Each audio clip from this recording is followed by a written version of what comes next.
सीता ने विष्णु की मालिश खत्म की ही थी कि विष्णु ने उसके कानों में कुछ ऐसा रोमांटिक कहा कि सीता का चेहरा शर्म से सुर्ख हो गया। उसने उसे प्यार से डांटा। विष्णु ने मस्ती में कहा, देख सीता, तू मुझे बहुत नशा चढ़ाती है। तुझे देखते ही मेरा शरीर तपने लगता है। मैं क्या करूं? अब जल्दी से नहला दे मुझे। अगले राउंड के लिए मैं तैयार हूं। सीता ने मुस्कुराते हुए उसे धकेला। जाओ पागल, ऐसे बार बार कुछ नहीं होने वाला। अब सीधा रात को समझे। नहीं समझा, कहते हुए विष्णु उसके होठों के करीब आने लगा। सीता ने उसे रोकते हुए सिहर कर कहा, अरे आर्यन यहीं पास में है, अपनी पूंछ समेट कर रखो विष्णु। विष्णु ने शरारत से कहा, अच्छा तो फिर चलो वहां चलते हैं। वो उसे खींचकर ड्रेसिंग रूम में ले गया। दरवाजा बंद होते ही दोनों के बीच प्यार की एक नई जंग शुरू हो गई। सीता की जिंदगी में अब सिर्फ खुशियों की बौछार थी। वो बेखबर थी कि उसकी उन खुशियों को ग्रहण लगाने के लिए एक काली खबर उसका इंतजार कर रही है। वहीं लंदन में अवनी, विवान और आदेश की मस्ती जारी थी। अवनी के दिल में आज एक अलग ही सुकून था। खेलते खेलते विवान अचानक सोफे पर जा गिरा और छोटा आदेश भी उसके ऊपर कूद गया। विवान ने नाटक करते हुए कहा, चोट लग गई बेटा। आदेश हंसते हुए बोला, चोट लगने के लिए ही तो गिरते हैं। और वो उसके ऊपर चढ़कर उछलने लगा। विवान को दर्द तो हो रहा था, पर ये दर्द उसे दुनिया की हर खुशी से बड़ा लग रहा था। अनजाने में ही सही, अवनी ने उसे उसकी जिंदगी का सबसे बड़ा तोहफा दे दिया था। अवनी ने आदेश को पुकारा, चलो बेटा, अब अपने कमरे में चलते हैं। आदेश ने जिद की, नहीं मम्मा, मैं विवान के साथ ही रहूंगा, आप जाओ। अवनी ने उसे टोकते हुए कहा, आदेश, तुम्हें कितनी बार बताया है कि बड़ों का नाम लेकर नहीं बुलाते, ये गलत बात है। विवान ने तुरंत बीच में हस्तक्षेप किया, अरे कोई बात नहीं, बच्चा ही तो है, उसे विवान ही बुलाने दो, मुझे कोई दिक्कत नहीं है। विवान को डर था कि कहीं अवनी उसे अंकल ना बुलवा दे। उसे खुद नहीं पता था कि उसे विवान कहलाने में इतनी खुशी क्यों मिल रही है। आदेश ने अवनी की नकल उतारते हुए विवान की तरफ देखकर कहा, देखा, उन्होंने खुद कह दिया, मैं तो उन्हें विवान ही बुलाऊंगा। कितना कूल नाम है ना। अवनी ने हंसते हुए उसे गोद में उठाया। चलो मेरे नन्हे शैतान, ऊपर चलकर फ्रेश हो जाते हैं। देखो, खेल खेल में पसीने से तरबतर हो गए हो। आदेश ने विवान से फरमाइश की, विवान, मैं फ्रेश होकर आता हूँ, मेरे लिए कुछ अच्छा बनाकर रखना, मुझे भूख लगी है। उसने विवान को एक प्यारा सा फ्लाइंग किस दिया और अवनी के साथ ऊपर चला गया। विवान भला उसकी बात कैसे टालता। उसने झटपट शावर लिया और किचन में जाकर वही टमाटर की चटनी बनाई जो अवनी ने उसे सिखाई थी, बिल्कुल कम मिर्च वाली। अवनी और आदेश बातें करते हुए अपने कमरे की ओर बढ़े, जहां विवेक खड़ा उन दोनों को घूर रहा था। आदेश दौड़कर विवेक से लिपट गया। डैडी, आप हमारे साथ खेलने क्यों नहीं आए? विवेक ने कोई जवाब नहीं दिया। वो बस अवनी को गुस्से भरी नजरों से देखता रहा। आदेश ने भी अपनी बाहें सिकोड़ ली और विवेक को बिल्कुल उसी अंदाज में घूरने लगा। दोनों को एक दूसरे को मुकाबला करते देख अवनी ने पूछा, अब तुम दोनों एक दूसरे को ऐसे क्यों देख रहे हो? विवेक, तुम्हें क्या समस्या है? विवेक ने दांत पीसते हुए कहा, मुझसे बात मत करो वरना मैं तुम्हारा जबड़ा तोड़ दूंगा। क्या तुम्हें समझ में नहीं आ रहा कि तुम क्या कर रही हो? आदेश ने बीच में पड़ते हुए मासूमियत से कहा, हम क्या कर रहे थे? हम तो खेल रहे थे। उसने विवेक का फोन उठा लिया और देखा कि उसमें उन्हीं का वीडियो चल रहा था। आदेश चहक उठा, अरे डैडी, आपने हमारा वीडियो बनाया, सुपर सुपर। विवेक ने झटके से फोन छीना और बोला, वहां साक्षात वो खड़ा है, वहीं जाकर देख लो ना, फोन में क्या देख रही हो? वो वहां से पैर पटकता हुआ निकल गया। अवनी ने माहौल हल्का करने के लिए उदास चेहरा बनाया और आदेश से कहा, बेटा, मैं अकेली पड़ गई हूँ, डैडी मुझे डांट रहे हैं, मुझे बहुत दुख हो रहा है। आदेश ने दौड़कर अपनी माँ को गले लगा लिया। मम्मा, मैं आपके साथ हूँ, रोना मत, हम विवेक डैडी को डांटेंगे। अवनी अपने बेटे की समझदारी देख निहाल हो गई।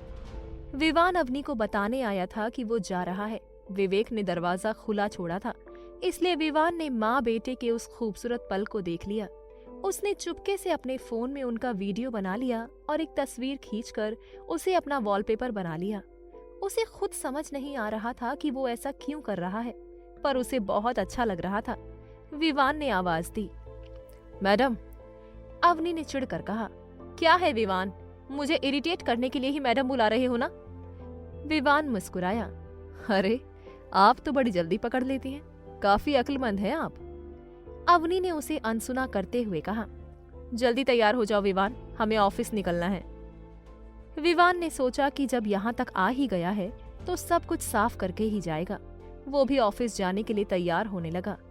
विवान ने अपने कमरे में जाकर लंदन के अपने एक पुराने दोस्त डैनियल को फोन लगाया, जो एक लोकल डिटेक्टिव था।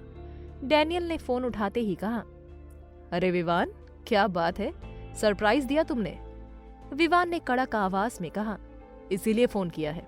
अब तो पहली रिंग में उठा लिया, पिछली बार क्यों नहीं उठाया था? डैनियल ने सफाई दी। सॉरी भाई, अपनी पत्नी रोजी को चेकअप के लिए ले गया था। वो प्रेग्नेंट है ना, इसीलिए फोन साइलेंट पर था। बताओ क्या काम है? विवान ने अवनी की कंपनी का नाम लेते हुए आदेश दिया।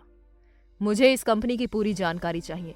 इनकी तरक्की कब शुरू हुई, इन्हें किसका सपोर्ट मिला, अवनी को इतना बड़ा फाइनेंशियल सपोर्ट कहाँ से मिला, और सबसे जरूरी, मुझे अवनी के बेटे के बारे में सब कुछ जानना है। डैनियल ने कहा, 1 हफ्ते में बता दूंगा। ये AM कंस्ट्रक्शन की मालकिन ही है ना?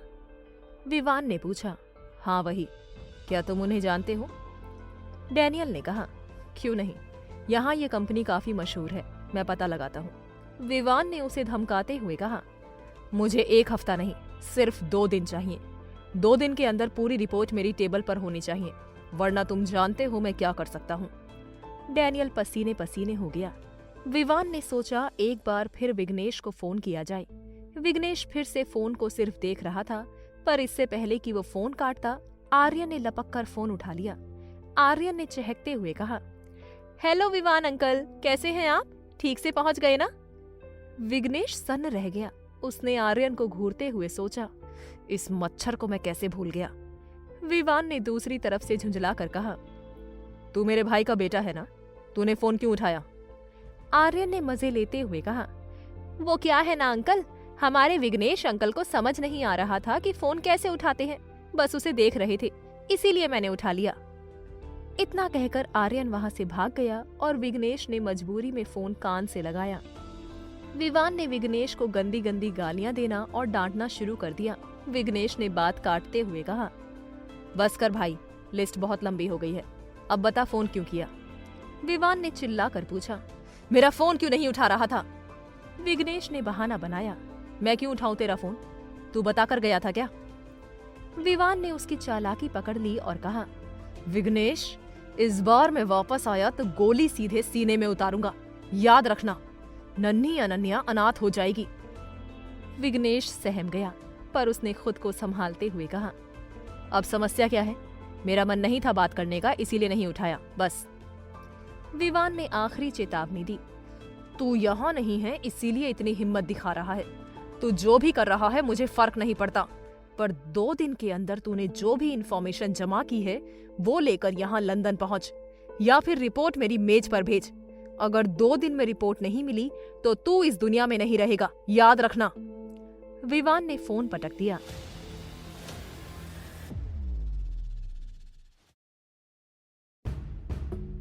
इंडिया में विघ्नेश और विवान की फोन पर हुई बहस के बाद विघ्नेश काफी तनाव में था। विवान ने उसे धमकी दी थी कि अगर 2 दिन में अवनी की सारी जानकारी नहीं मिली तो वो उसे जिंदा नहीं छोड़ेगा। विघ्नेश को गुमसुम देखकर पुष्कर उसके पास आया। पुष्कर ने मजाक में पूछा, क्या हुआ भाई, कोई बड़ी मुसीबत आ गई क्या? विघ्नेश झुंझला कर बोला, मुसीबत तो बहुत बड़ी है, पर असली मुसीबत ये है कि उस मुसीबत से बाहर कैसे निकलूं। मुसीबत खुद मुझसे पूछ रही है कि उसे क्या मुसीबत है, कुछ भी समझ में नहीं आ रहा। पुष्कर ने विघ्नेश के सिर पर हल्के से मारते हुए कहा, पागल कहेगा। फिर वो सीटी बजाते हुए लावण्या को आवाज देने लगा, डार्लिंग लावण्या, कहाँ हो तुम? वो तो अपनी नई रोमांस की दुनिया में खोया हुआ था। विघ्नेश अकेले खड़ा सोच रहा था, ये तो नया रैमो बन गया, अब इसकी नौटंकियां भी मुझे झेलनी पड़ेंगी। खैर, अब इस विवान से कैसे बचूं? अगर गलत जानकारी दी तो वो पकड़ लेगा। क्या करूं? वहीं लंदन में अवनी ने अपने बेटे आदेश से पूछा, बेटा पेट भर गया ना, या तुम्हारे लिए कुछ और बनाकर लाऊं? आदेश ने मासूमियत से जवाब दिया, मम्मा पेट तो फुल है, पर आपने विवान अंकल को ऑफिस चलने को क्यों कहा? अभी तो रात हो रही है। अवनी ने उसे सहलाते हुए कहा। नहीं बेटा, बस एक राउंड मार कर आना है। ऑफिस में लोग काम कर रहे होंगे, मुझे कुछ जरूरी डिटेल्स देखनी है। तुम घर पर रुकोगे या साथ चलोगे? चाहूं तो मैं आया को बुला देती हूँ। आदेश ने उदास चेहरा बनाकर कहा। मम्मा, क्या हम कल नहीं जा सकते? विवेक डैडी भी घर पर नहीं है, मैं उस आया के साथ अकेला बोर हो जाऊंगा। अवनी को भी थोड़ी नींद आ रही थी, पर उसे पता था कि विवेक इस वक्त ऑफिस में ही होगा। वो उसकी मदद करना चाहती थी। अवनी ने कहा, ठीक है, तो तुम भी चलो। ऑफिस में विवेक डैडी होंगे, तुम वहीं सो जाना, और विवान को कहीं और रुकने का इंतजाम करना होगा। आदेश ने बीच में ही कहा। मम्मा, विवान अंकल हमारे साथ कितने अच्छे से खेलते हैं ना। जब आप और डैडी काम करेंगे तो मैं उनके साथ खेलूंगा। अवनी ने उसे हैरानी से देखा। आदेश ने अपनी बात साफ करते हुए कहा। मम्मा, मुझे विवान अंकल को देखकर ऐसा लगता है जैसे वो हमारे कोई बहुत करीबी रिश्तेदार हो। क्या मेरा ऐसा सोचना गलत है?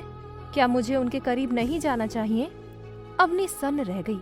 उसे याद आया कि आदेश को जल्दी किसी के पास जाने में दिक्कत होती थी। उसने पूछा, बेटा, तुम्हें तो अजनबियों से एलर्जी है ना? फिर विवान अंकल के साथ ही रहने का मन क्यों कर रहा है? आदेश ने बड़ी गहराई से जवाब दिया। पता नहीं मम्मा, उनके साथ रहने पर मुझे बहुत अच्छा महसूस होता है, जैसे कोई मुझे प्रोटेक्ट कर रहा हो। चलिए ना, वो नीचे इंतजार कर रहे होंगे, अगर वो साथ आएंगे तभी मैं चलूंगा। इतना कहकर वो अपनी कहानियों की किताबें बटोरने लगा। अवनी डर गई। उसे लगा कि कहीं सच सामने आने पर उसका बेटा उसे छोड़कर अपने पिता के पास ना चला जाए। तीनों कार से ऑफिस की ओर निकल पड़े। विवान ने अवनी से कार चलाने को कहा, पर अवनी ने खुद ही ड्राइविंग सीट संभाली। विवान आदेश के साथ पिछली सीट पर बैठ गया और दोनों जमकर बातें करने लगे। अवनी को ये बर्दाश्त नहीं हुआ। उसने शीशे से पीछे देखते हुए कहा, विवान, मैं क्या तुम्हारी ड्राइवर हूँ? तुम मेरे पीए हो, तो पीए की तरह बर्ताव करो। तुम तो ऐसे एंजॉय कर रहे हो जैसे किसी ट्रिप पर आए हो। विवान ने मासूमियत से कहा, मैडम, आपने ही तो कहा था कि ये आपकी लकी कार है और आप इसे खुद चलाएंगी। अब मैं बच्चे के साथ खेल रहा हूँ तो इसमें मेरा क्या गुनाह है? अवनी को बहुत गुस्सा आया, पर वो चुपचाप गाड़ी चलाती रही और अपनी कंपनी के हेड ऑफिस पहुंच गई। ऑफिस पहुंचते ही अवनी का चेहरा एकदम बदल गया। वो अपनी बॉस वाली छवि में आ गई। विवान ने उसे देख मन में सोचा, ये अचानक इतनी सख्त कैसे हो गई, जैसे लोहा निगल लिया हो। वो भूल गया था कि वो खुद भी अपने ऑफिस में ऐसे ही रहता था। अवनी जैसे ही कार से उतरी, वॉचमैन ने दौड़कर उसे सलाम किया। Good evening madam. अवनी ने बस सिर हिलाया और गर्व से अपनी उस आलीशान इमारत को देखने लगी। वो इमारत किसी आर्क की शक्ल में थी, जो लगभग 10 एकड़ में फैली थी। हर विभाग के लिए अलग अलग सेक्शन थे। विवान ये देखकर दंग रह गया। उसने तारीफ करते हुए कहा, तान्या, ये सच में कमाल है। मैंने तुमसे इतनी उम्मीद नहीं की थी। ये बहुत ही शानदार बिल्डिंग है। अवनी ने उसकी बात अनसुनी कर दी। वो अपनी बरसों की मेहनत और संघर्ष के इस साम्राज्य को देख रही थी। रणजीत जी की संपत्ति को उसने अपनी मेहनत से सफलता के इस मुकाम तक पहुंचाया था। विवान ने उसके कंधे पर हाथ रखा तो अवनी ने पलटकर सख्त नजरों से उसे देखा।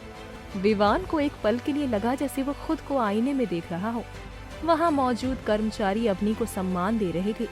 घर पर सबके साथ हंसने वाली अवनी ऑफिस आते ही एक सख्त और काबिल लीडर बन चुकी थी।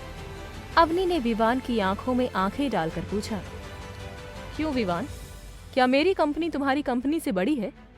विवान चलते चलते बोला, सच कहूं तो मुझे तुम्हारे अक्ल की दाद देनी पड़ेगी। तुमने इसे बहुत ही खूबसूरती से बनाया है तान्या, लाजवाब। तभी नन्हा आदेश बोल पड़ा, विवान, ये तो कुछ भी नहीं है। मम्मा ने मेरे लिए छोटे छोटे बहुत सारे घर बनाए हैं। विवान उसकी मासूमियत पर फिदा हो गया और बोला, उन छोटे घरों का तुम क्या करोगे बेटा? मैं तुम्हारे लिए बहुत बड़े बड़े महल बनाऊंगा। आदेश ने हैरानी से पूछा, क्या आपको भी मम्मी की तरह घर बनाना आता है? विवान ने हंसते हुए कहा, हाँ, इंडिया में मैं यही काम करता हूँ, बिल्डिंग और डिजाइनिंग। पर तुम्हें ये सब अभी समझ नहीं आएगा। सॉरी बेटा, मैंने तुम्हें बोर कर दिया। आदेश ने तपाक से कहा, नहीं नहीं, मुझे आर्ट बहुत पसंद है और मैं ऑनलाइन बहुत कुछ सीख रहा हूँ। विवान चौंक गया, सच में? तुम तो सिर्फ 3 साल के हो और इतनी बातें जानते हो। तुम्हारी भाषा भी कितनी साफ है। अवनी ने गर्व से कहा, मेरा बेटा बहुत होनहार है। ये हमारा देश नहीं है जहां बच्चों को सिर्फ गोद में लेकर घूमते रहें। मैंने इसे अभी से 2-3 कोर्स ज्वाइन करा दिए हैं, इसे सब पता है। अवनी को लगा था कि विवान ये सुनकर खुश होगा, पर विवान के चेहरे पर खुशी नहीं थी।